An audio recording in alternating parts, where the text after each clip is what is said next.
Boa noite, pessoal. Só um minutinho que eu tô me ajeitando aqui. Já vamos começar aqui.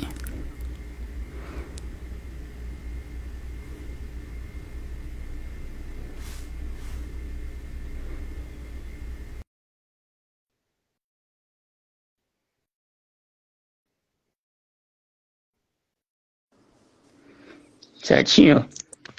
Boa noite, meu amigo. Boa noite, meu amigo Yuri. Tudo bem? Tudo bem? Tudo ótimo. E o senhor? Graças a Deus também, tudo ótimo. É um prazerzão estar aqui com você. À sua Prazer sempre o meu. disposição. Eu tenho algumas coisas para surpreender, mas na sequência. Opa, sempre o pessoal gosta. O pessoal que segue, me acompanha aqui, segue o senhor com certeza, adora todas as suas explanações, nossos bate-papos. O último que a gente teve no YouTube foi já tem um tempo já, estavam precisando ter esse papo de novo, né? Ótimo. Eu fico muito feliz do senhor ter aceitado o convite mais uma vez para a gente trazer um pouquinho sobre alguns aspectos mais históricos, né, das nossas especialidades, da medicina legal e da psiquiatria forense, né, que, como o senhor, melhor do que ninguém para nos explicar a sua relação histórica e tudo que tem por trás disso, e a gente chegar até os dias atuais, né. O Dr. Guido até dispensa comentários, como eu costumo dizer, meu, foi praticamente um tutor da minha formação desde o início da faculdade. Eu tenho uma satisfação imensa de dizer isso. É um veterano meu de Faculdade de Ciências Médicas de Santos, da terceira turma, né, Guido? Psiquiatra forense de renome, autor do Tratado de Psiquiatria Forense Civil e Penal, que eu consulto diariamente na minha prática com muita satisfação, além de muitos outros livros.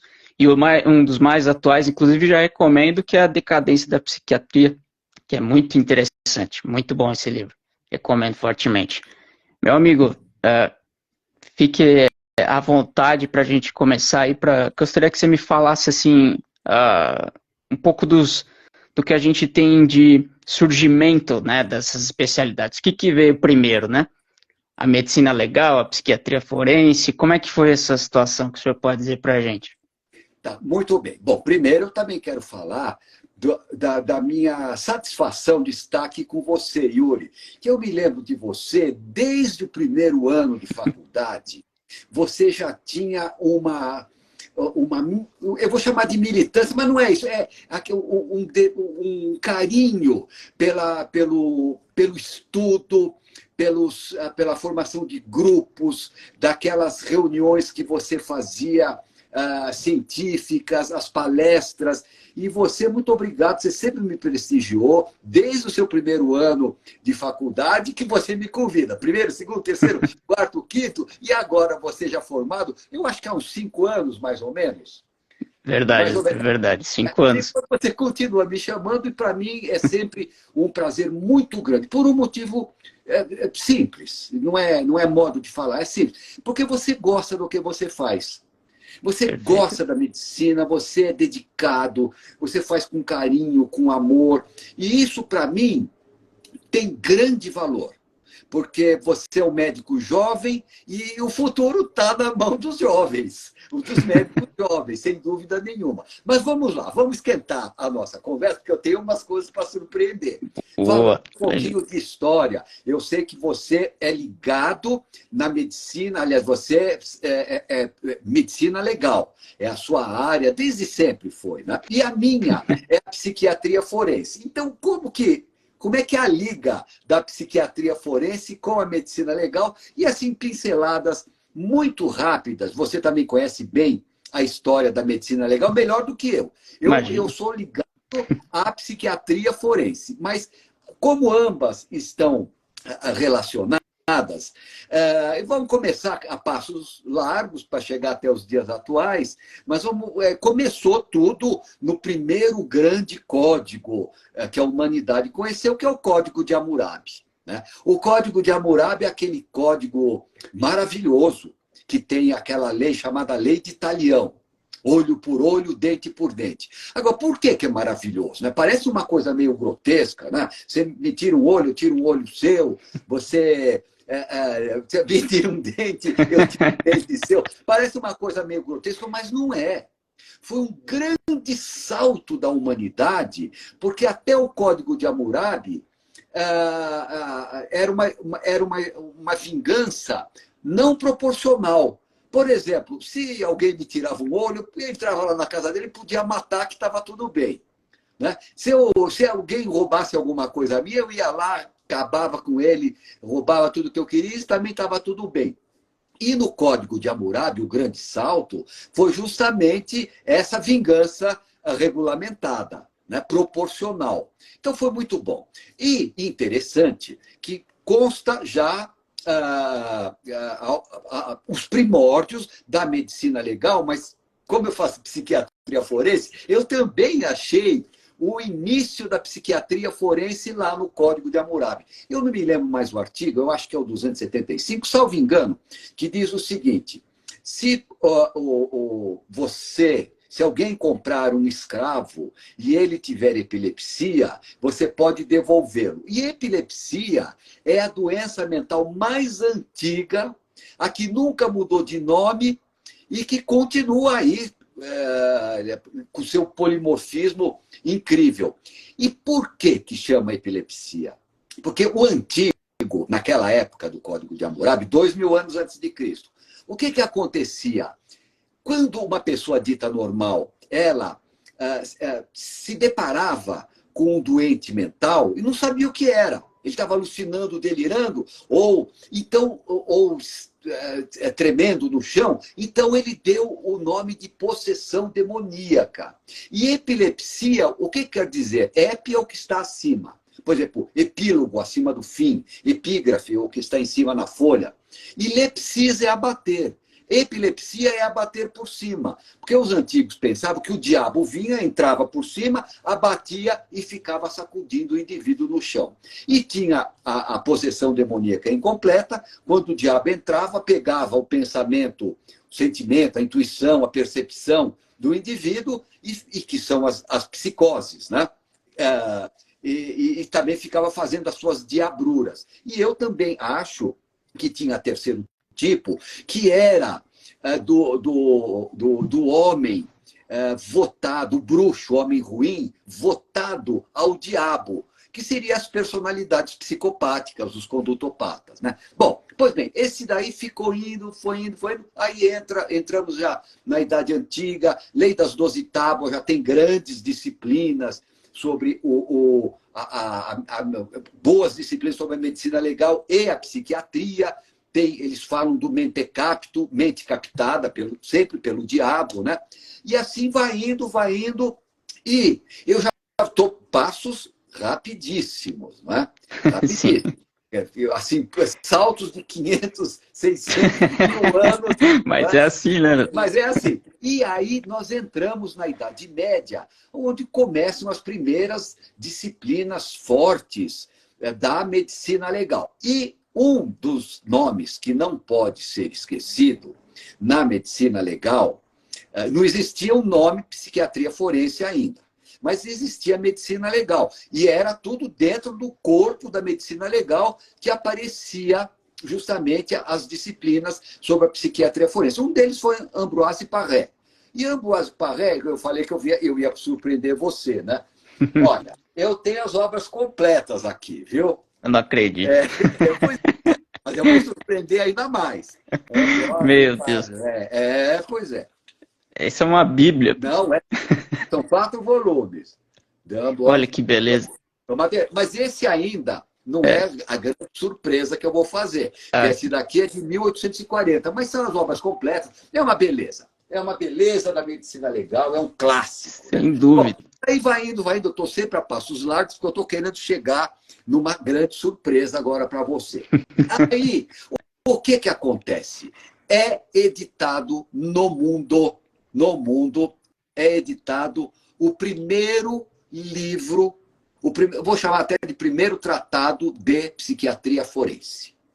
Ele nasce esse livro, esse primeiro tratado de psiquiatria forense, ele nasce no ventre da medicina legal. Ou seja, a medicina legal é a mãe que gestou a psiquiatria forense. E quem faz esse livro é o grande Paulo Zakia. O Paulo Zakia, ele faz, durante a vida dele, ele ficou escrevendo, ele escreve alguns livros que são divididos em tomos, e no livro segundo, ele escreve Dos Males da Razão.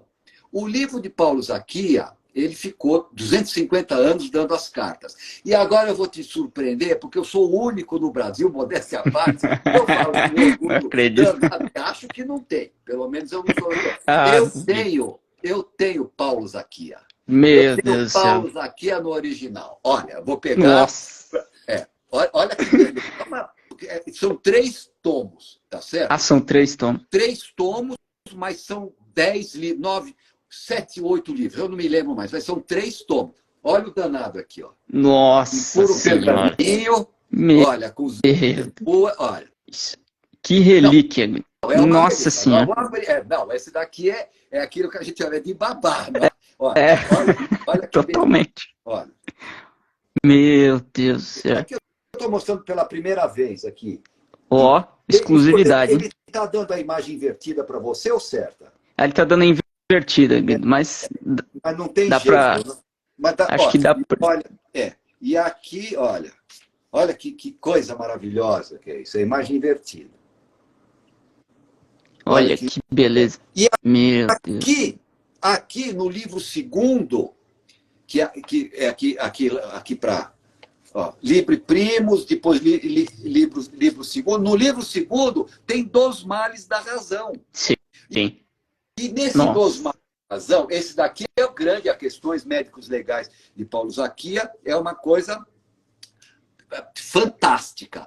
E ele tem ele fala dos ébrios, dos mentecaptos, dos retardados mentais, e assim vai. É muito interessante mesmo. E ele fica 250 anos, até a virada, praticamente, na psiquiatria forense, praticamente a virada do século XIX para o século XX, ele fica dando as cartas até chegar Krafft-Ebing, que separa, que corta o cordão umbilical da medicina legal com a psiquiatria, porque ele nasceu no ventre, a psiquiatria forense nasceu no ventre da medicina legal. Ele corta o cordão umbilical e faz o primeiro tratado moderno de psiquiatria forense. E a medicina legal segue seu rumo, ligada sempre também com cadeiras na psiquiatria forense, e a psiquiatria forense vai se individualizando. Vai chegando a passos largos. E depois, o que acontece?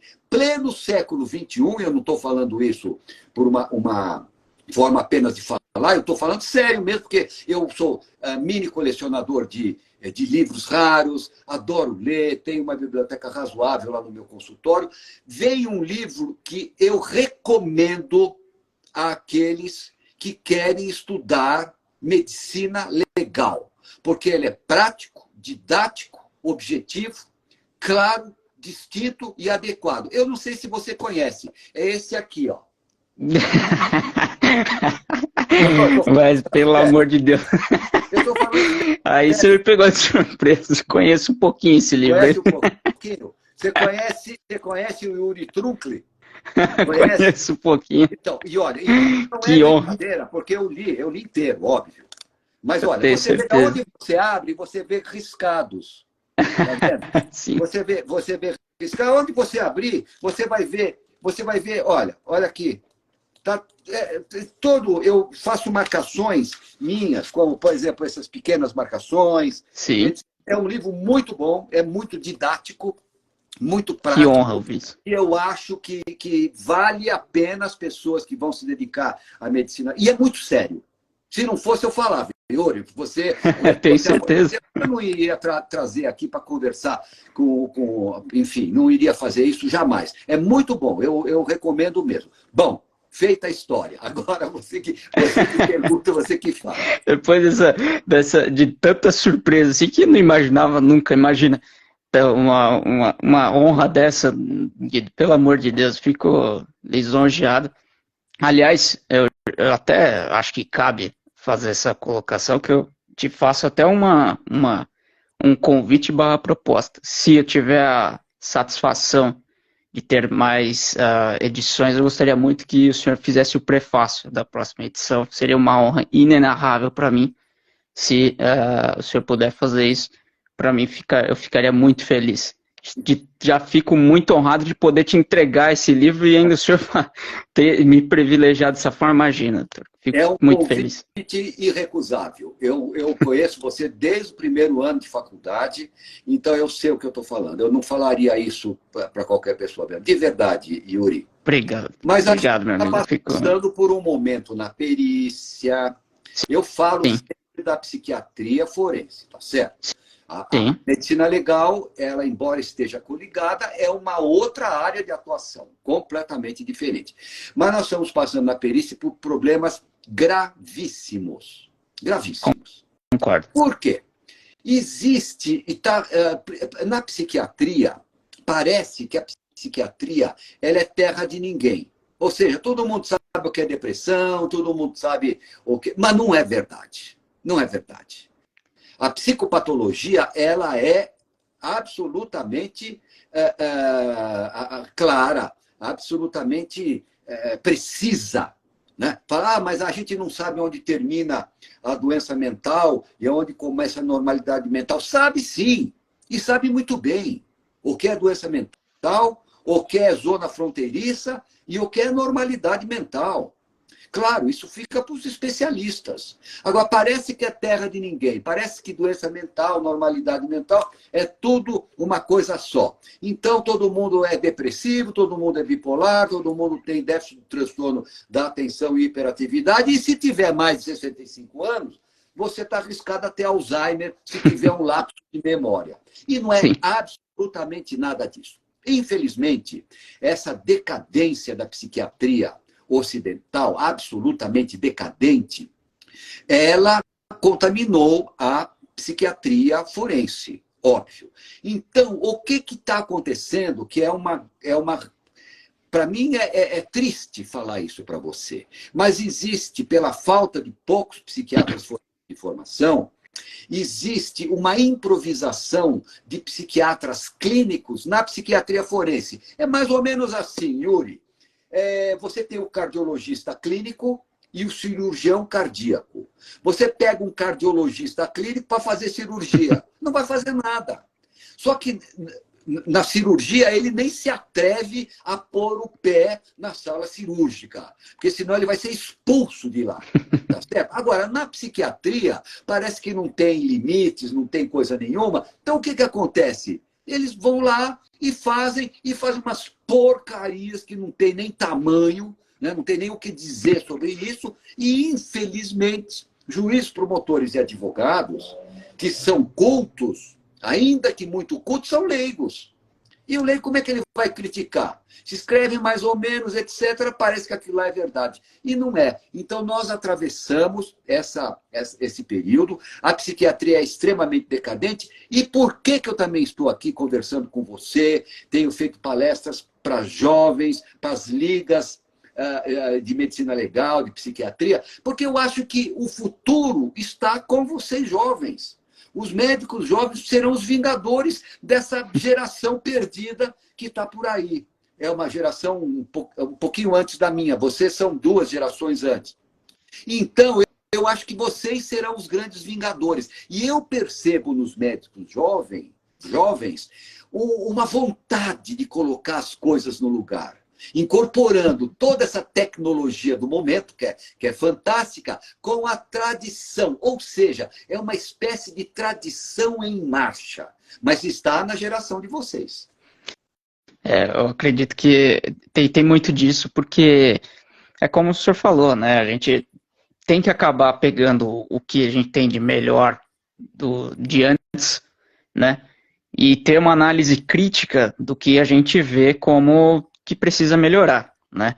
E essa questão que o senhor está falando que, assim, infelizmente, ela ocorre na medicina legal também, né?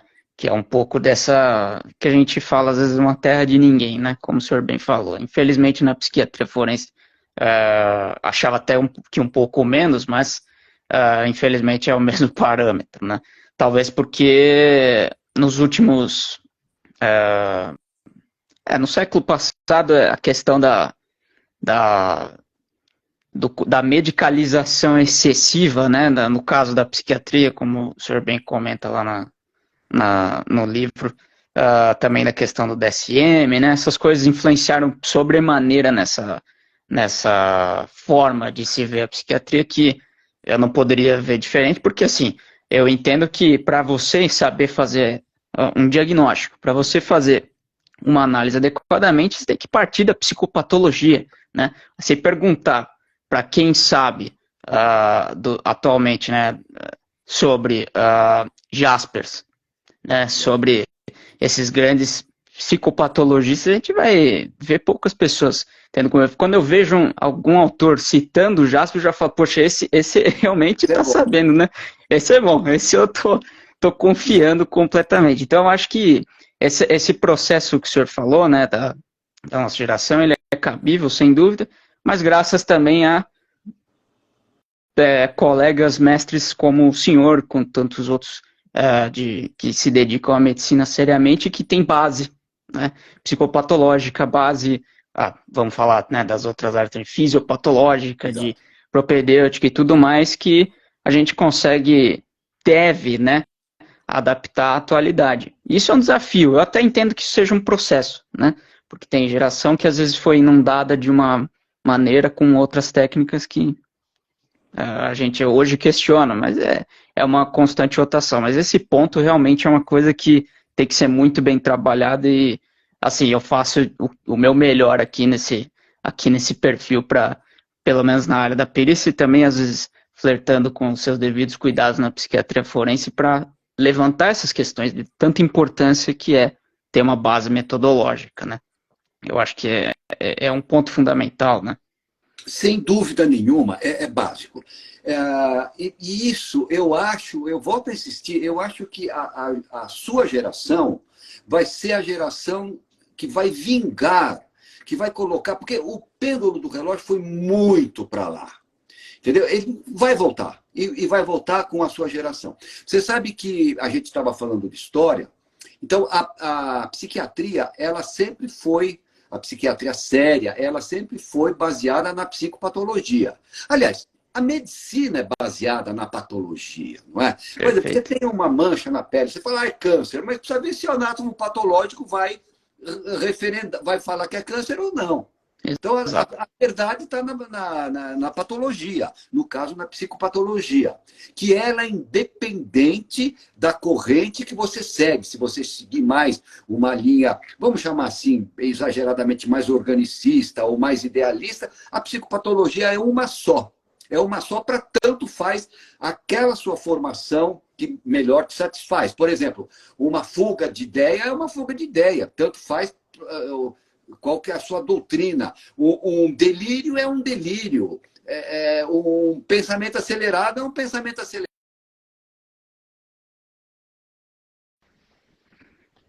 Não sei se foi a minha aqui. Nos anos de 1985. 85, quer dizer, foi lá para trás. Mas claro que começa, mas vai explodir mesmo nos anos 2000. Mas começa assim. Começou nos Estados Unidos. A psiquiatria ela era de orientação europeia, né? Europa, de modo geral. França, Itália, Alemanha, Portugal, Brasil, Argentina, Chile. Eram grandes expoentes da psiquiatria, com descrições puras dos casos, aquela psicopatologia linda, maravilhosa, e sempre foi. Né? Aí, quando chegou em 1985, tinha um americano, que eu não vou me lembrar o nome dele, eu só me lembro o sobrenome, mas eu não vou falar. Mas ele era, com todo respeito, Eu vou usar no sentido etimológico, tá certo? Porque era um imbecil, tá certo? Um imbecil, mas no sentido etimológico. In é negação. E Exato. bacillum é bastão. Imbacillum é o que não tem bastão, que não tem o apoio da cultura. Sim. Ele era um imbecil sem cultura, mas ele era político. E ele estava lá na política, era um psiquiatra, e ele estava lá na política e tal, e ele ficava indignado que tudo acontecia na França, no Brasil, e tudo quanto é lugar, menos nos Estados Unidos. Por quê? Porque os americanos, além de serem monoglotas, ou seja, só lê inglês, e os bons livros, eles eram em outras línguas, eram em português, em francês, etc. Ele ficou indignado, porque ninguém sabia nada. E nos Estados Unidos, o que eles faziam era ler Freud. Mas Freud, ele é idealista, é a psicanálise. Por que liam só Freud? Porque Freud saiu de Viena e foi durante o nazismo e foi morar em Londres, na Inglaterra. E lá ele escrevia também em inglês. Então o americano só sabia ler aquilo. E eles eram razoáveis nessa doutrina psicanalítica. Mas o psiquiatra não sabia nada, é zero. Era um horror. Então, o que aconteceu? Esse fulano, que eu não vou me lembrar o nome dele agora, ele era político e tal, ele fez aquilo que se chama hoje protocolo. Ou seja, quantas vezes por semana você não quis pentear o cabelo? 1, 2 ou 3? Cruzinha. Quantas vezes por semana você não queria tomar banho? 1, 2 ou 3? Cruzinhas. Quantas vezes por semana? E assim vai indo. Né? Aqueles famosos protocolos. Soma Sim. os pontos e bate no gabarito. Entendeu? Então, todo mundo podia ter um padrão estúpido, infantil. Não precisava ser nem médico. Nem precisa ser médico para colocar aquilo. Quer dizer, você não tem que ter aquilo, porque o médico, Yuri, você sabe que ele também tem um olho clínico. Ele tem, quando ele vai examinar, ele está vendo como é que está a coloração da esclerótida, como é que está, sabe? Ele percebe no modo, principalmente a psiquiatria, o corpo fala. Não é? Então, foi tudo nesse negócio de protocolo. E aí, nesse mesmo momento, saiu o DSM-3. DSM é a Classificação Internacional de Doenças, versão americana. Manual Transtorno Diagnóstico e Estatístico de Doenças Mentais. E isso ele colocou, então, copiando da CID, né? Classificação Internacional de Doenças. Ele colocou as patologias, a tabelinha para você dar diagnóstico, quantas vezes você não quis pentear, quantas vezes isso e aquilo, e também o gabarito, e depois uma coisa que aí começa também. Ele coloca, junto com o DSM-3, ele imprime um caderninho com remédios. 15 pontos, toma remédio ABC. 20 pontos, X, etc. Aí cresceram os olhos das indústrias farmacêuticas. Sim. E aí aí que veio toda as indústrias farmacêuticas. Então, hoje se dá antidepressivo para parar de fumar, para emagrecer, para engordar, para, enfim, crise menstrual. E até mesmo, eu costumo dizer, se morrer o cachorro na sua casa e você tiver a infelicidade de cair numa formação, você vai sair de lá com diagnóstico e tomando remedinho pro resto da sua vida. É triste, né? Porque é como o senhor acabou de falar, assim fica fácil, você não precisa ter um raciocínio diagnóstico, qualquer um faz, né? Se fosse tão fácil assim, é que parece que fica fácil, né? Mas o problema é justamente esse, porque você, do que a gente vê na prática, né, pericial, inclusive, né, a gente, não é nem questão assistencial, né, sem entrar ainda nesse mérito, né, mas é uma banalização de diagnósticos. Sim. É uma banalização, porque você pega uma infinidade de pessoas com vários padrões. Aliás, o que me assusta mais, até quando eu vejo relatórios, é ainda, é lógico, nunca chega até com certeza. Tem F, assim, do 33 ponto algum até o 9. 9 E lista. milhões. 9 É, milhões. e Você vai, sabe que e vai. eu peguei essas classificações, saiu a CID-11. É impressionante o número de patologias que foram. Mas o ser humano, ele mudou em 10 anos, ou 20 anos, ou 50, ou 100 anos. Tanto assim, para ter tantas patologias diferentes que nunca tiveram? Claro que não. E por que isso? Na minha concepção, porque o médico, para dar remédios, ele precisa ter um diagnóstico. Você vai no meu consultório, você não tem nada, não tem Sim. cabimento você sair de lá com um antidepressivo, tá certo? Ou com qualquer outro remédio. Então, você tem aquela gama imensa com aqueles protocolos onde tudo cabe, você vai receber diagnóstico. Yuri, eu vou contar uma para você que não que foi porque eu fico indignado com esses negócios. Eu peguei uma revista de boa, que seria uma revista boa, brasileira, não vou falar o nome, Sim.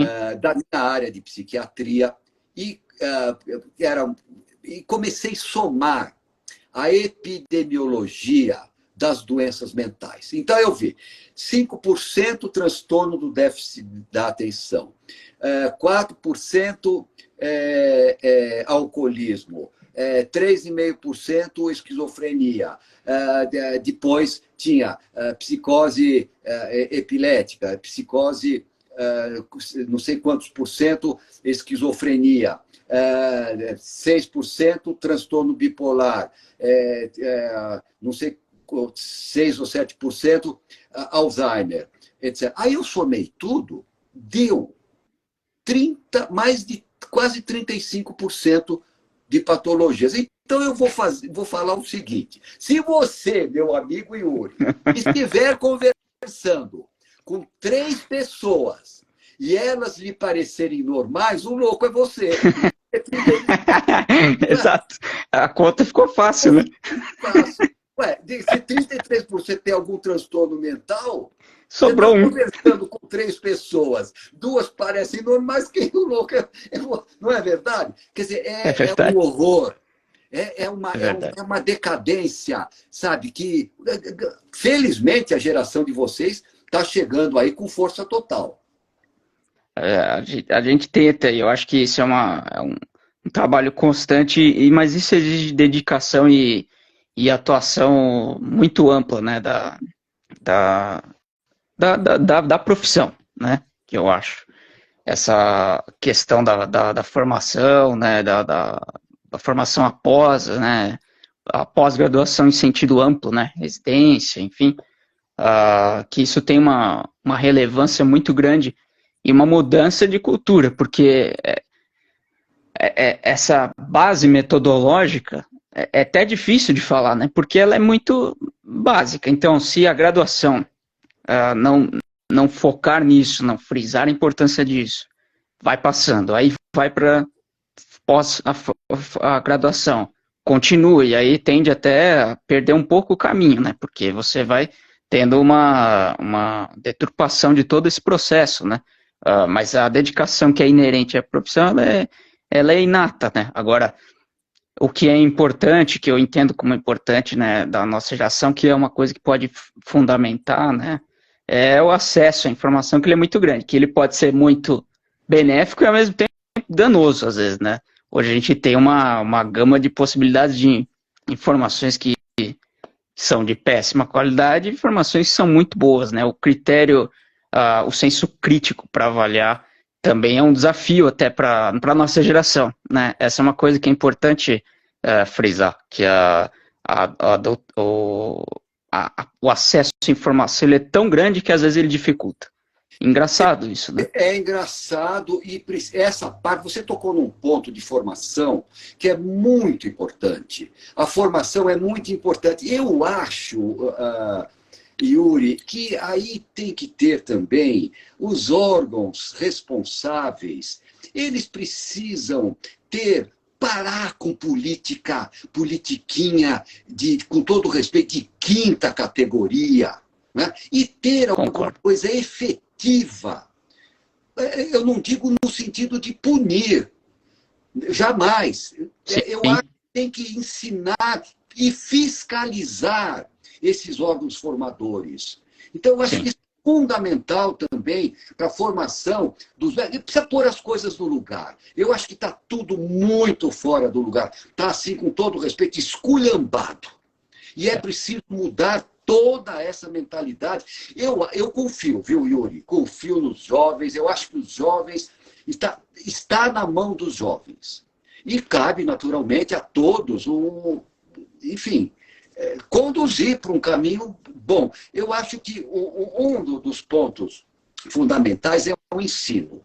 Você tocou numa... Também. E outra coisa, Yuri, você viu a quantidade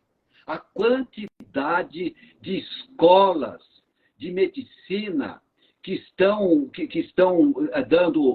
deixando abrir. Isso compete, tem que ter raça, tem que ter coragem, tem que ir para cima das autoridades constituídas. Mas quem? Os conselhos. Sim. Os conselhos precisam ir para cima disso. Agora, não sei o quê, porque querem. No fundo, os conselheiros, eles acabam se acostumando e ficando amigo do político não sei o quê, com outro político, e acaba entrando nessa. Por exemplo, outra coisa, você quer coisa pior do que você não ter o exame de revalida? Existe alguma... Você sabe do que eu estou falando. Então, perfeitamente. Mas é quem que apanha com isso? É a população. Agora, Exato. apanha por quê? Apanha por quê? Porque, veja, você pega e fala, mas olha a ideia, que ideia, eu acho, estelionatária. Você tem. É melhor ter médico sem o revalida do que não ter ninguém. Mentira! Porque esses médicos não sabem nem tirar pressão. Se são médicos de verdade, você está enganando. Você podia ter um médico... Eu acho que tem que fazer carreira de médico. Isso sim. Sim. É Perfeito. básico. Então, como tem carreira, sabe onde? Na magistratura, no Ministério Exato. Público. Entendeu? Então, Exato. o médico que no início de carreira, ele vai para lá, para aquele cantinho. Sim. Mas depois ele vai indo, e vai fazendo formação, igual juízes, promotores. Por que não?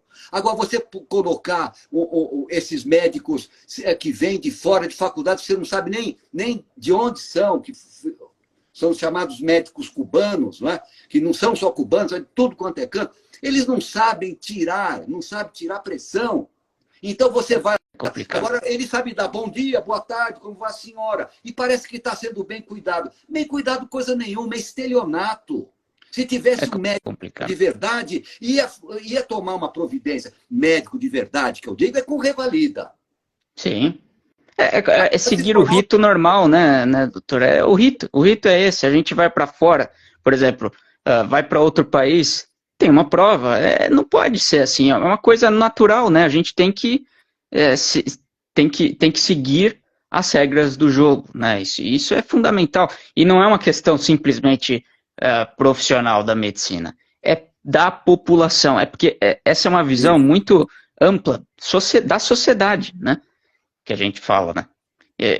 Isso é uma coisa que a gente tem que prestar muita atenção, porque a gente está lidando com consequências futuras. Como o senhor bem falou de questão de formação, é fundamental uma fiscalização, estar próximo, acolher esses médicos que estão se formando, e são situações das mais variadas, isso que assusta, né? Você quer ver uma coisa que também é fundamental? E o local de trabalho dos médicos, hein? Você que são médicos jovens. Agora, a quem compete? A quem compete? Porque você vai lá, faz uma coisa, você está atendendo no chão ou na maca, casos graves, que não pode se atender, e depois sobra para quem? Para o médico. Ele faz o que ele pode, dentro daquela situação esdrúxula. Agora, o que precisa? Fiscalizar preventivamente os locais de trabalho. Não pode, tem que fechar. Acabou. O hospital que não serve isso, aqui, fecha, tem que tomar providências. Agora, quem compete? Tem que ser pessoas vocacionadas para isso e pessoas honestas também, não é? Com certeza. Então, tem muita coisa para fazer, viu, Yuri? Você que faz medicina legal, faz uma pessoa séria, e tá nessa área, você sabe o quanto o negócio é difícil. Agora, as outras sim. especialidades, não penso que elas ficam atrás, você sabe melhor do que eu. Ah, Vocês sim. são os jovens. É verdade, é verdade. É uma coisa ampla, né? A gente vê na medicina legal porque a gente filtra não é o melhor termo, mas é porque a gente acha que recebe, talvez seja, como a gente recebe as situações, tanto do periciado, até pelos documentos médicos, a gente vê as situações de atendimento, a orientação em relação a prontuário, a documentos médicos, a gente vê que é uma situação que precisa de cuidado, precisa de orientação, precisa de ser fácil acesso, né?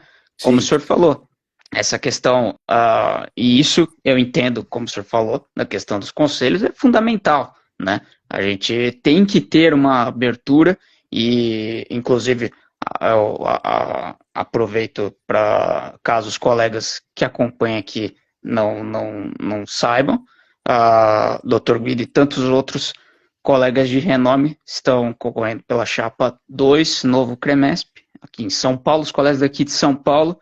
Eu declaro aqui abertamente, com muita satisfação, meu apoio a vocês, porque as propostas são excelentes em prol da medicina. A medicina e, consequentemente, a sociedade.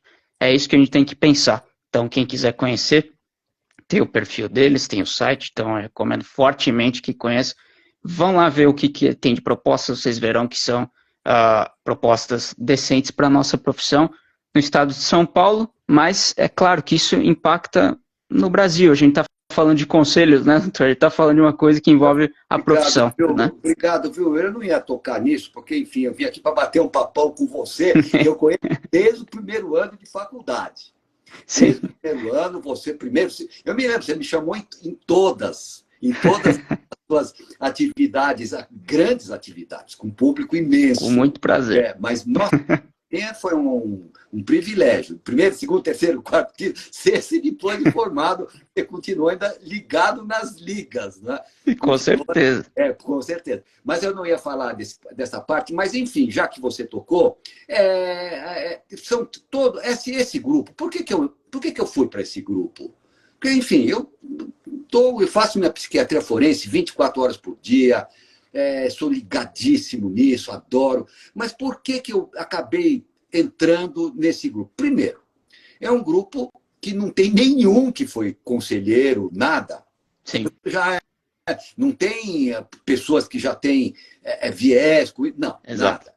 Então, todos novos, todos aguerridos, tem médicos jovens, metade, meio a meio, homem e mulher, Sim. que está aqui quase meio a meio, homem e mulher. Todas as especialidades estão contempladas. Né? Tem mais de 10 professores de faculdade, jovens também. Então, eu acabei me entusiasmando. Mas eu acho que uma das coisas, digamos que essa chapa ganhe, tá certo? Eu acho que, sabe o que precisa criar? Câmaras técnicas de médicos jovens. Perfeito. Câmaras técnicas de médicos jovens. Nada de pôr pessoas... Porque vocês que estão no dia a dia, é vocês que têm que ver. Sim. Isso é básico. Câmaras técnicas. Para quê? Para ajudar, para fazer, para sentir.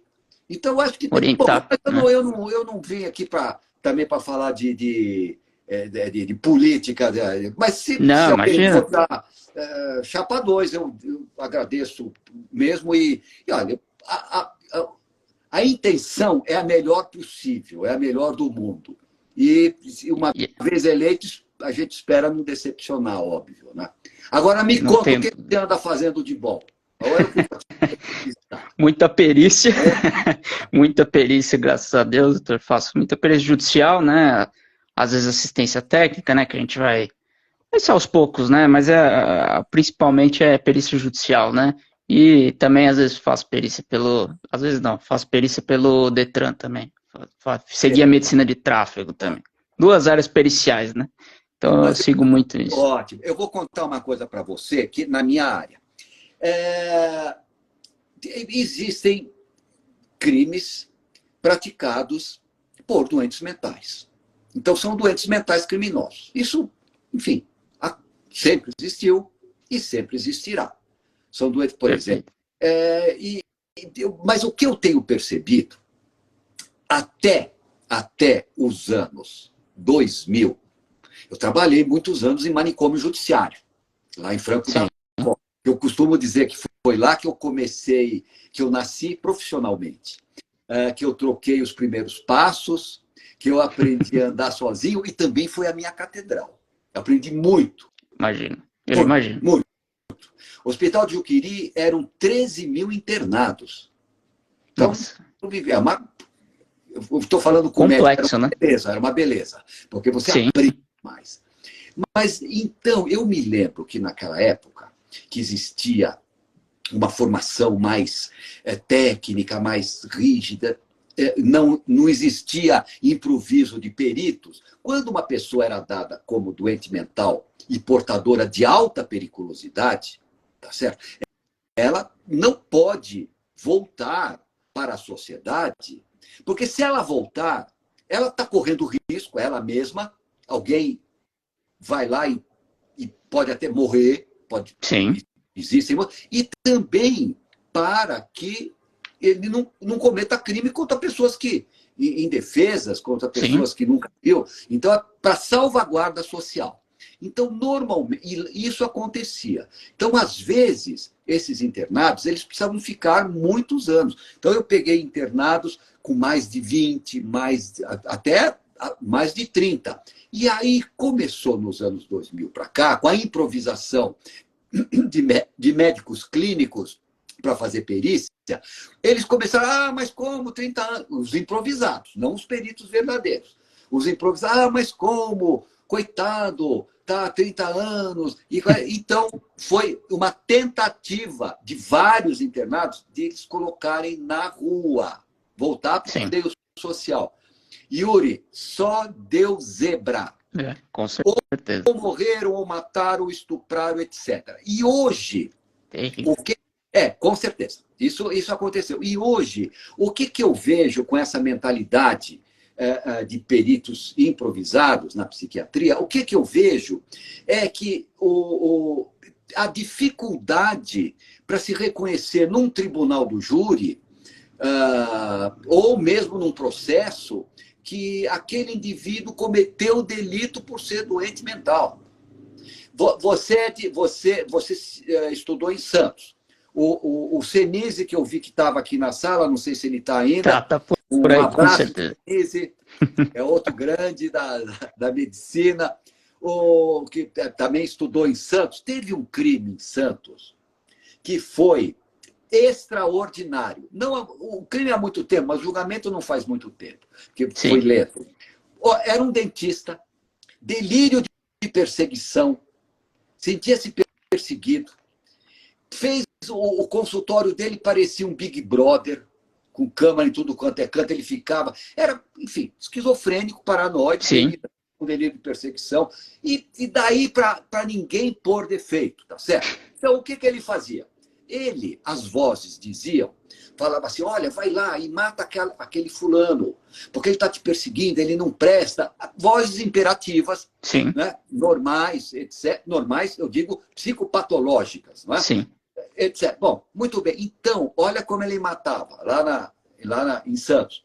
Ele comprou 2 perucas, uma Black Power de carnavalescas e outra uma peruca loira, carnavalescas, as duas.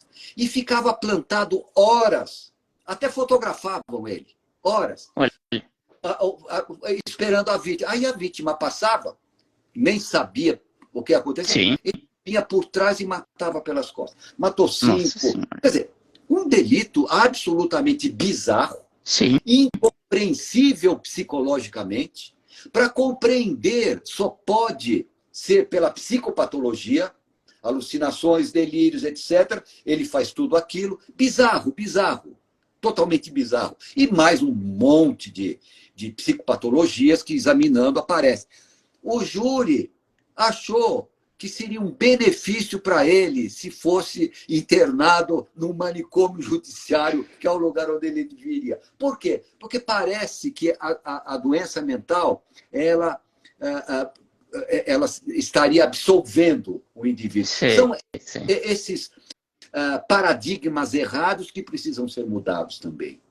Bom, não sei por que eu falei isso. Eu falei que eu me Não, lembro. mas é interessante, eu acho até interessante esses casos, porque o que atrai muito, né, a curiosidade da psiquiatria forense é justamente essas questões, a morfologia do crime, como que pensam, né, a relação de causa e efeito com um transtorno e um crime, né, a forma de que ele é executado. Então, esses casos chamam muita atenção, né? Inclusive dessa questão histórica que a gente está comentando, né, doutor, não, tem algum caso, assim, mais antigo que talvez isso tenha sido descrito de alguma forma também, que era meio bizarro, que o senhor lembra, assim, de mais da antiguidade, mas é claro, né, isso depende de registro, né, Na de literatura, progresso. pergunta, Isso, existe muitos casos, porque todos esses livros de psiquiatria forense clássicos, depois de Paulo Zakia.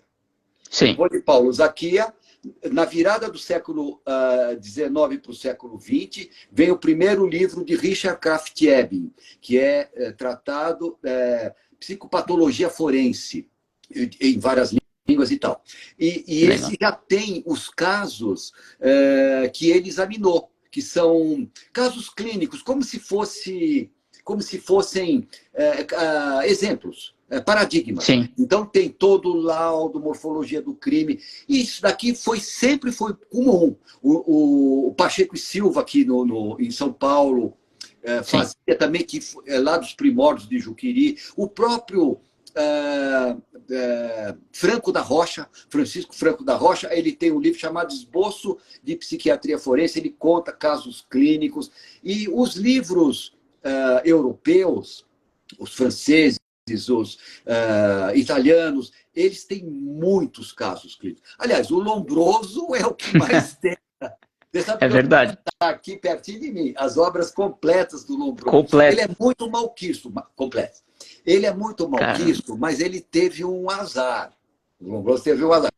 Que é, ele, na época que ele viveu, ele teve um opositor dele, chamado Agostino Gemelli. O Agostino Gemelli, que ele dá até nome ao hospital no qual o Papa fica internado quando precisa. E ele é, era padre católico, um grande pensador, filósofo e tal, dava aula na faculdade ali. Ele era bom, culto. E como padre de uma determinada, eu não sei qual que era a linha dele, ele achava que todos nasciam puros. E o Lombroso tinha o famoso criminoso nato de Lombroso. Então, um sim. bateu de frente com o outro. E como o Agostino Gemelli ele tinha púlpito, não é tribuna, tribuna tem todos, púlpito é o de igreja, não é? Ah, sim. Então ele doutrinava, e quando o Lombroso morreu, eu tenho aqui também, na biblioteca, Caramba. ele escreveu uma obra assim, o funeral de um mestre e de uma doutrina, e enterrou Lombroso. E aí Lombroso ficou como sinônimo de tudo que não presta, não é? Mas não é, ele Verdade. tem uma obra boa e tem, apenas para terminar, ele tem todos esses casos clínicos Que detalhados. bacana. No nosso tratado também tem vários casos Sim. clínicos. Eu acho fantástico isso porque serve de referência também, né? Para a gente ver a forma como a construção lógica, né? Do raciocínio lógico que é inerente da perícia. E o senhor pontua bem isso no seu tratado, que é fantástico. Essa questão da descrição, né, da literatura ao longo do tempo, ela é importante porque passa justamente isso, né? Essas nuances, né? Porque, caso contrário, se perde muitas vezes, né? E eu acho interessante a questão de registro histórico por causa disso, né? Mas de todas essas coleções que o senhor tem aí, eu imagino que deve ter sido alguns anos garimpando e não foi lá do outro lado, né? Lá no velho continente, né? Certeza. Olha, garimpo não, garimpo, continuo. Eu continuo. Eu continuo garimpando. Hoje, Imagino. hoje os locais de garimpo são bem menores, mas eu garimpo em tudo quanto é canto. Mas eu tenho uma outra felicidade também. Esse do Paulo Zakia é máximo porque é o primeiro de psiquiatria forense editado no mundo. Mas Sim. eu garimpei durante mais de 20 anos. Eu garimpei o Nossa. primeiro livro de psiquiatria, um dos primeiros livros de psiquiatria, que é justamente de Philippe Pinel. Sim. Nossa Philippe Pinel. Senhora. E, peraí. Esse é clássico também dos clássicos, Esse né? é um grande clássico. E, não, ele está para o lado de lá. E aí, o que aconteceu? A gente não tem tempo mais, né, o Yuri? Então, Faltam eu não. Eu acho que ainda acho que dá ainda. Fica à vontade, tá? quanto a Eu acho que gente ainda tem tem. 3 minutos. Porque eu não sei. Eu acho que ele não cai mais com 1 hora. Eu acho que ele ainda dura um pouco mais. Dá pra. Porque eu acho que ele me avisa aqui quando acaba. Tá, a gente vai às Mas 7 horas para eu também me programar. a hora que o senhor quiser, a gente para aqui. Mas tá dando acho Eu que tenho uma uma hora outra agora. reunião, por incrível que pareça. Eu tenho uma reunião Sei. 8h15. 8h15. Não, beleza. Então, vou te contar do Pinel. Aí o É, Pinel, eu fiquei garimpei, que é o primeiro livro de psiquiatria editado. Felipe Pinel, é o pai da sim. psiquiatria. Enfim, uma pessoa. Aí um dia eu garimpei em tudo quanto é lugar que você pode imaginar. Que eu viajava, ia, primeira coisa, vou num alfarrábio. Ia lá e tentava, não conseguia. Aí um dia eu estou numa feira de arte no Clube Hebraica. E lá tinha um livreiro, o Paulo Rosenbaum, que é meu amigo médico. Eu passei e ele falou: Guido, eu tenho Pinel. Falei, imagine, Pinel. Pinel do Brasil. Eu garimpei tudo quanto é canto e ele tem Não Pinel. achou? Aí, o que aconteceu? Eu peguei o livro, falei, nossa, é o Pinel. Mas eu nunca tinha pego um livro autêntico, verdadeiro, de Felipe Pinel. Eu sabia, mas eu não queria ter, mas sabe aqueles Sim, objetos de desejo? Bom, claro. e aí ele falou um determinado preço, falei, não dá. E fui embora para casa. Mas eu não consegui dormir, porque fiquei com o pirão na cabeça. Ele fica Aquela coisa, né? aquele negócio. Bom, no dia seguinte, eu fui lá, eu tinha uns dólares que tinham sobrado Sim. de viagem, não sei o quê, contei e tal. Falei, Paulo, deixa eu ver se eu tenho. Onde está o meu Pinel? Pera, é um Esse segundo. é clássico. Claro, fica à vontade. Esse livro bom, Pinel é referência na psiquiatria mais clínica, né? Mas é um Achei. acho, Achei. olha, Aí, essa live tá só eu com cheguei no. preciosidades de obras, hein? Não, esse não tem. Eu acho que talvez seja um dos únicos também original, né? Eu imagino. Aí eu cheguei, peguei o livro. Esse aqui, olha, é pequeno. Olha que beleza. Olha, isso aqui é uma raridade. Nossa, com certeza. Nossa senhora, gente do céu. Tratado médico-filosófico sobre alienação mental. E aqui a página. E ele, como é a Revolução Francesa, lá ele tem lá ano 9 da Revolução Francesa, Sim. que dá no começo da Revolução Francesa, que é o 1801. Era referência, né? Mas aí eu peguei o livro, o Paulo é meu amigo, o Paulo Rosenbaum é meu amigo. Eu peguei o livro, falei, meu Deus, é autêntico. Como é que coisa. Opa, tá um Pinel autêntico, que coisa, não sei o quê, não sei o quê. Peguei o dinheiro, pus em cima da mesa, falei, Paulo, pus o livro embaixo do braço, falei, chama a polícia. Me manda, porque esse livro é meu, eu vou sair daqui com esse livro. Pronto, tá aí pago. pegou, contou o dinheiro, falou, Guido, poxa vida, ele estava querendo comprar um Hahnemann, que é um Hahnemann Sim. primeiro da homeopatia, né? Não sei o Sim. quê. Mas não quero nem saber. Então, tá bom, então esse Pinel está aqui comigo, que é uma coisa que eu acho ele. Enfim, são os livros, são objetos de desejo. E garimpei muito. Eu tenho uma pequena coleção, tá certo? Pequena coleção. Mas muito impressionante. De psiquiatria forense e um pouco também de medicina legal, que é a mãe da psiquiatria forense, não é? Com certeza. Não, essa história é Mas sensacional, olha, você vê, eu né? vou aqui, eu não sei se o pessoal que está entrando, eu não sei se ele está entrando agora. Esse aqui é bom. Vocês conseguem Quem me ouvir. dera. Mas é Fico lisonjeado. esse aqui é muito bom. Esse é o livro que o Yuri escreveu junto com a Cristina Okamoto. É um livro maravilhoso, é um livro muito bem feito, e outra coisa, é didático. Então, os livros Obrigado. didáticos são maravilhosos. Eu gosto de coisa que você pode tirar suas dúvidas. Eu uso muito, Yuri. Uso mesmo. Sim. Quando eu faço os laudos, às vezes eu preciso citar determinadas coisas. E eu acho que eu vou buscar no seu livro, viu? Meus parabéns. Que honra, que honra. Quantos anos você tinha quando você publicou? Olha, foi publicado, foi ano passado, estava com 29. 29. 29 anos. Meus parabéns, viu? Eu publiquei Que isso? o meu primeiro livro de noções básicas de psiquiatria forense, eu tinha 42. Antes eu não conseguia. Jovem, jovem. Muito bom. Para você já estava Não, longe disso. publicar o primeiro desta qualidade. Imagina, que isso. Aí é outra coisa. Não, o nosso Noções Básicas também tem. Você tem que publicar com qualidade, não pode ser. Sim.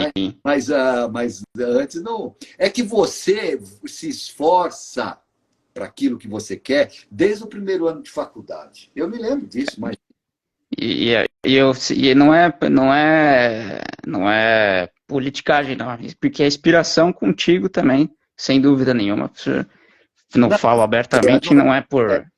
Obrigado. É muita inspiração e Vamos finalizar, vamos fechar. Sim. É assim, eu tomo ainda um cafezinho antes de entrar às 20h15. Perfeito, meu amigo, perfeito. A gente vai conversando aí, mas marca outras lives em outros momentos. Bom. É uma satisfação muito grande. Acho que não teve nem. Teve só. Dá só uma pergunta aí rapidinha. Não, tem um colega. Claro que dá. O Renan, amigo de turma, meu, fissemista também, como nós, pediatra. Arambacan. Ele perguntou aqui, doutor Guido. Não sabe, desculpe, Yuri. Imagina. Você não sabe, é nosso grito de guerra, não é? É verdade, verdade. Arambacan a gente às vezes fala com tanta naturalidade. Exato, precisa explicar. O Renan ele perguntou assim, doutor Guido, como pediatra vejo esses sobrediagnósticos diariamente. O senhor observa danos sociais importantes na vida adulta desses pacientes? Observo. Importante, né? Isso daí é uma coisa que... Claro. Você sabe o que preocupa muito? Existe um diagnóstico que ele é usado e abusado. Já teve problema no próprio Estados Unidos, que foi processado, depois conseguiram ali não sei o quê e tal, com o déficit de transtorno de atenção, transtorno de atenção e hiperatividade, TDAH. E toca Ritalina. Por que a Ritalina?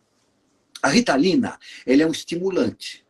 Então, se você dá para a pessoa certa, que antigamente se chamava disfunção cerebral mínima, mas o diagnóstico era muito, muito, muito mais restrito, para só quando tinha mesmo. Hoje, se você desafia o professor, se você briga com o pai, se você é um adolescente meio rebelde, você está arriscado a ter, né? aqueles protocolos, entendeu? E tomar um diagnóstico de TDAH, transtorno de déficit de atenção e hiperatividade.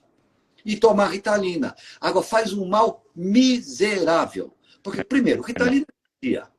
Segundo, Ritalina errado, você vai acender, a pessoa vai ficar ligada sem necessidade.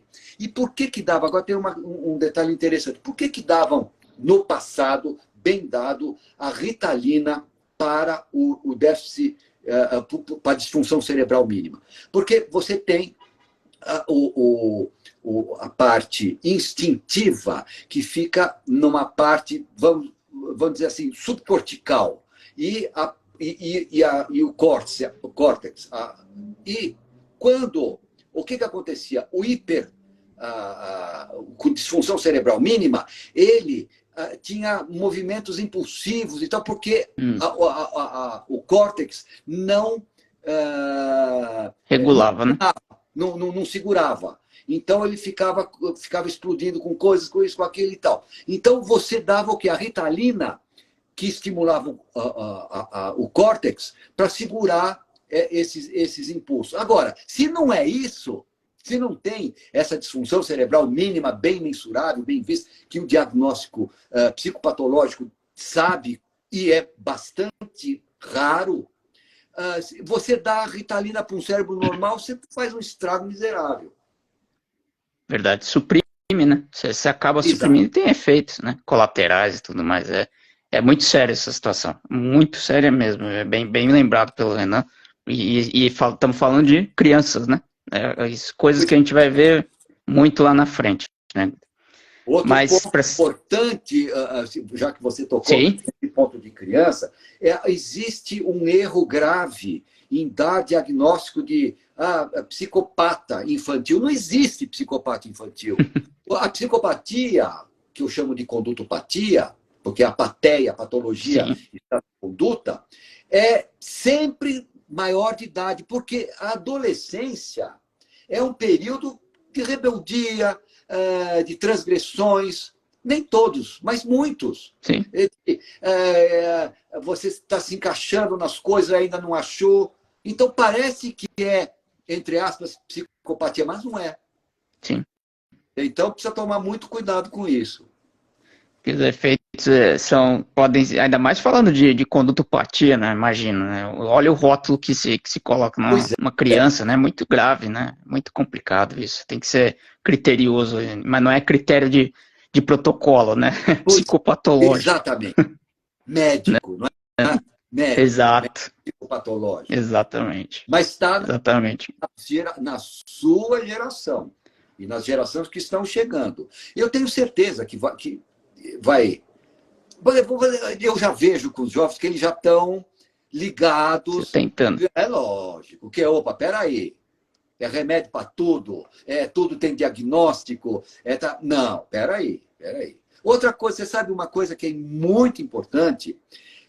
Você fala, mas aumentou muito o suicídio em jovem. Tá legal, tá certo. Mas o jovem, isso é básico. As pessoas que te assistem são jovens e vão lidar com jovens. O jovem, ele não quer se matar, ele quer matar aquela coisa que ele não consegue lidar. Então, por exemplo, ele foi zoado ou, sabe, brigou com o amor, mas aquela situação ele não pode com ela. É uma situação que ele não consegue lidar. Ele quer matar aquela situação. Mas como ele não tem saída, ele se mata. Agora, o que fazem esses médicos errados? Eles entopem de antidepressivo. Não adianta nada, porque é camisa de força química. Camisa de força química. Você tem que chegar, falar, vem cá, cara, me conta aí o que houve. E abrir as perspectivas. Sim. Aí ele vai ver que não é nada disso, vai, enfim, libera. Bom, Yuri, é isso. Tá certo, meu amigo. Eu agradeço demais o nosso papo aqui, é sempre sensacional, foi incrível que trouxemos. O pessoal teve a oportunidade de ver aqui relíquias da história da medicina, né? Especificamente medicina legal e psiquiatria forense, e da psiquiatria também, com o Pinel. Com o nosso amigo Guido aqui. Obrigado, viu, Guido, pela sua disponibilidade. Eu sei que sua agenda é muito curta e você ter disponibilizado um tempo aqui com a gente é fantástico. Obrigado mesmo. E contamos que teremos mais oportunidades sempre. Obrigado, viu, pela sua presença. Obrigado mesmo, Yuri. Olha, sempre que você me chamar, eu venho com o maior prazer. Eu adoro conversar com você e com a sua plateia. Muito obrigado mesmo. Até uma próxima, se Deus quiser. Com certeza. Um abraço apertado em todos. Um abraço. A você e em todos que estão nessa sala virtual, hein? Um abraço apertado com a você. Certeza. Obrigado, viu? Tchau, obrigado, gente. meu amigo. Obrigado, uma boa noite a todos, pessoal. Boa noite. Obrigado. Tchau, tchau.